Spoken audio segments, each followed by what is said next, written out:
365 대화를 위한 성경 통독 시간입니다. 8월 30일 242일 차입니다. 오늘 읽으실 말씀은 예레미야 38에서 41장이고 묵상하실 본문은 38장 1에서 6절입니다. 말씀의 개요입니다. 예레미야 34에서 45장은 예루살렘이 함락되기 직전 그리고 직후에 있었던 사건과 예언들입니다.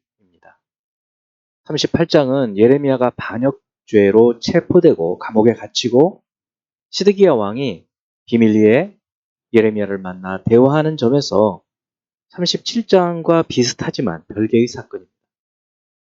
38장 1에서 6절은 몇 명의 고관들이 예레미야를 처벌하도록 요청해서 감옥 뜰에 있는 진창구덩이에 예레미야를 집어넣는 것을 다루고 7에서 13절은 내시인 에벳 멜렉의 요청으로 예레미야가 죽음 직전에 구출되는 이야기입니다. 14에서 16절은 시드기야가 예레미야를 찾아 하나님의 뜻을 묻는 것이고 17에서 28절은 시드기야 왕과 예레미야 사이에 이루어지는 대화로 바벨론에게 멸망하게 될 것 그리고 그래서 항복하라는 그런 하나님의 뜻을 전하는 것입니다. 39에서 40장 마지막 6절까지는 예루살렘 함락 때의 급박한 상황에 대한 것입니다.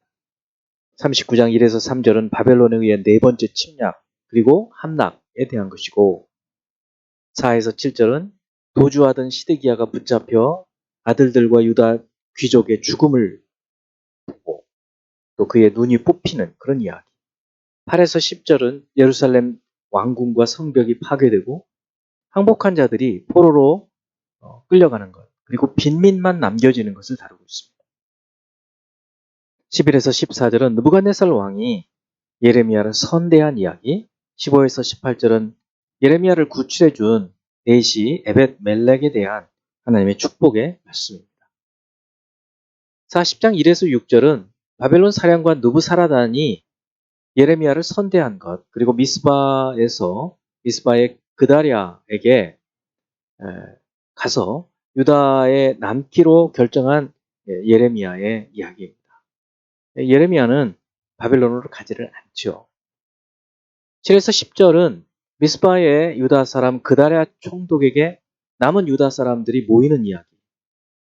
13에서 16절은 요하난이라는 사람이 이 그다랴를 암살하려는 첩보를 듣고 그다랴에게 알려주지만 그다랴가 그를 믿지 않는 것입니다. 41장 1에서 3절은 왕의 종친인 이스마엘이 그다랴를 암살한 이야기. 4에서 10절은 세겜, 실로, 그리고 사마리아 지역 주민 가운데에서 그다랴 사람 80명이 성전으로 가려는 것을 이 이스마엘이 만나서 사륙하고 암몬으로 가는 것. 11에서 18절은 요하난과 군 지휘관이 이스마엘에게서 사람들을 구출해내고 애굽으로 가려고 하는 그런 이야기입니다. 이제 예수 그리스도를 닮아가고자 하는 우리의 목표를 향한 여행을 위해서 질문하고 대답하는 시간을 갖습니다. 첫 번째 38장 19, 20절 시드기야 왕이 예레미야에게 이르되 나는 갈대아인에게 항복한 유다인을 두려워하노라. 염려하건대 갈대아인이 나를 그들의 손에 넘기면 그들이 나를 조롱할까 하노라 하는지라. 예레미야가 이르되 그 무리가 왕을 그들에게 넘기지 아니하리이다. 원하옵나니 내가 왕에게 아뢰는 바 여호와의 목소리에 순종하소서. 그리하면 왕이 복을 받아 생명을 보존하시리이다. 시드기야는 누구를 왜 두려워할까요? 그리고 그 결과는 무엇일까요? 시드기야는 이 바벨론에게 항복해서 포로로 끌려간 유다 사람들을 두려워해요. 그들이 이 왕을 조롱할 것을 두려워합니다. 참으로 적어진 거 없죠. 사람을 두려워하고 하나님 말씀을 듣고 순종하지 않는 거죠. 하나님을 두려워하기보다 사람을 두려워하는 겁니다. 그 결과 나라는 망하고 자식들은 죽고 또 무수한 많은 사람이 살육을 당하고 그의 눈은 뽑히고 포로로 끌려가죠. 두 번째 39장 15에서 18절의 말씀은 시간적으로 11에서 14절보다 앞선 예루살렘이 멸망하기 전에 있었던 일입니다. 이처럼 시간의 흐름을 거꾸로 배치한 의도는 무엇일까요? 시드기야 왕과 유다의 신하들처럼 선지자를 통해서 전해진 하나님의 말씀을 무시한 사람들은 멸망한다. 그러나 에벳 멜렉과 같이 선지자를 돕고 순종하는 사람은 구원하신다 하는 것들을 적극적으로 대조하기 위해서 이렇게 의도적으로 배치했다고 생각이 됩니다. 세 번째, 40장 1절. 사령관 느부사라단이 예루살렘과 유다의 포로를 바벨론으로 옮기는 중에 예레미야도 잡혀 사슬로 결박되어 가다가 라마에서 풀려난 후에 말씀이 여호와께로부터 예레미야에게 임하니라. 예레미야가 라마에서 풀려난 후에 임한 여호와 하나님의 말씀을 구체적으로 무엇일까요?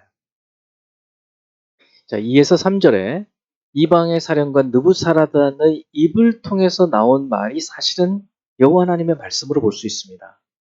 자, 그 말씀은 이것입니다. 즉, 네 하나님 여호와께서 이곳에 재난을 선포하시더니 여호와께서 그가 말씀하신 대로 행하셨으니 이는 너희가 여호와께 범죄하고 그의 목소리에 순종하지 아니하였으므로 이제 이루어졌도다. 이 너희에게 임한 것이니라. 자, 이 말은 사실은 하나님께로부터 예레미야에게 임한 말씀입니다. 느부사라단 이 바벨론의 사령관이 한 말이지만 사실은 그를 통해서 하나님께서 해주신 말씀이라는 것이죠. 네 번째, 40장 7에서 16절은 패망한 유다의 잔존 세력들이 얼마나 분열이 생기고 복잡한 갈등 관계에 있었는지를 보여줍니다. 바벨론이 유다에 세운 총독 그다리아는 어떻게 처신해야 했을까요? 흩어져 있던 유다의 남은 자들이 자기에게 모여들고 있고 또 비밀 정보를 주는 사람이 있었어요. 그때 그것을 무시하지 말고 좀 더 자세히 그 정보의 증거를 찾아서 대비해야 했습니다. 사실 그다리아 자신과 바벨론 병사들이 이제 죽임을 당하거든요. 그리고 그 때문에 바벨론이 또다시 침공하게 되고 모여있던 유다 사람들은 사륙을 또 당하게 되는 것입니다. 지도자가 얼마나 중요한 것인지, 지도자의 판단 이런 것들이 얼마나 중요한 것인지, 지도자의 위치에 있는 사람들이 하나님의 뜻을 묻고 기도해야 할 것을 다시금 깨닫게 됩니다. 다섯 번째, 이 성경을 근거로 볼 때 41장에 나타난 이스마엘이라는 사람, 왕의 종친이라고 그러죠. 이 사람의 행동을 어떻게 판단해 볼 수 있을까요? 이 사람은 예레미야에게 하나님의 뜻을 묻습니다. 그러나 예레미야를 통해서 주신 하나님 말씀에 순종하려고는 하지 않죠.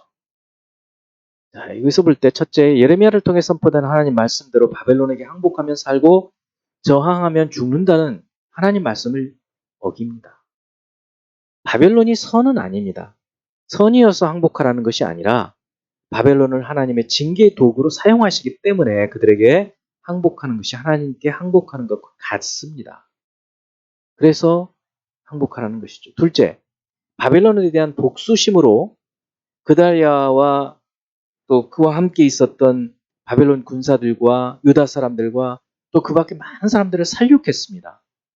살인을 너무 많이 한 것이 이것은 불순종이죠. 하나님의 말씀에도 어기는 방법이 수단이 목적을 정당화할 수 없습니다. 세 번째, 함께 하지 말아야 할 암몬 사람들의 사주를 받아서 동족을 살해합니다.